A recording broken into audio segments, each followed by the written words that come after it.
আসসালামু আলাইকুম। আশা করছি সবাই আল্লাহর অশেষ রহমতে ভালো আছেন। সবাইকে নতুন বছরের শুভেচ্ছা জানাচ্ছি। আজকে সাধারণত শুক্রবার আমরা সবাই জানি। তো শুক্রবার যে আমরা সাধারণত হাটে যাই বাজার করতে। আমাদের এলাকায় একটা বিখ্যাত বাজার আছে। আপনারা অনেকে জানেন যে সেটা হচ্ছে চাপরাশি হাট। এই বাজারটা বিখ্যাত কারণ এটা একেবারে উপকূলে অবস্থিত এবং এটার চারপাশে রয়েছে অনেকগুলো চর, বিশেষ করে অনেকগুলো ইউনিয়ন আমাদের কোম্পানিগঞ্জের। যার কারণে এখানে প্রচুর কৃষি খামার রয়েছে, যার কারণে এখানে উৎপাদন অনেক বেশি হয় কৃষি পণ্যের। তো আমরা সাধারণত এখান থেকে মাছ, তারপর হচ্ছে আমাদের মুরগি এবং সাপ্তাহিক বাজারগুলো করে থাকি। তো আজকে আম্মু আমাকে নিয়ে রওনা হন।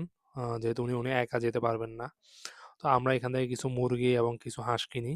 কারণ আমাদের ফ্যামিলিতে সাধারণত লেয়ার ব্রয়লার বা ফার্মের মুরগি খাওয়া, ফার্মের মুরগির প্রতি একটা যথেষ্ট অনীহা আছে সকলের। তো আমরা কিছু দেশি মুরগি কেনার চেষ্টা করি এখান থেকে। যদিও চাপরাশি হাট বাজারে সবকিছুর দাম অনেক কম থাকে। কিন্তু এখন শীতকালে কারণ দামটা অনেক বেশি। কারণ শীতকালে এসব পণ্যের দাম অনেক বেশি থাকে।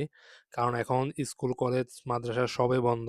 সবাই বাৎসরিক ছুটি কাটাচ্ছে, যার কারণে পর্যটকেরও একটা বিষয় আছে, যার কারণে এখানে সবকিছুর দাম অনেক বেশি। আমরা বেশি দাম দিয়ে কিনতে হয়। তো এগুলা পরিষ্কার করাটা এখানে একটা ঝামেলার বিষয়। কারণ দেশি মুরগিগুলো পরিষ্কার করতে হলে আমাদেরকে মুরগির দোকানেই যেতে হয়। তো ওখানেও একটা বাড়তি টাকা খরচ করতে হয়। আমি চেষ্টা করতেছি চাপরাশিয়ার বাজারটা আপনাদেরকে ছাদ থেকে দেখানোর জন্য। তো আমরা বাজার করার পরে এখন ফেরার পালা। ফিরতে অনেকটা মাগরিব হয়ে যায়। ওকে বন্ধুরা, আজকে এখান পর্যন্ত। সবাই আমাদের জন্য দোয়া করবেন। আসসালামু আলাইকুম।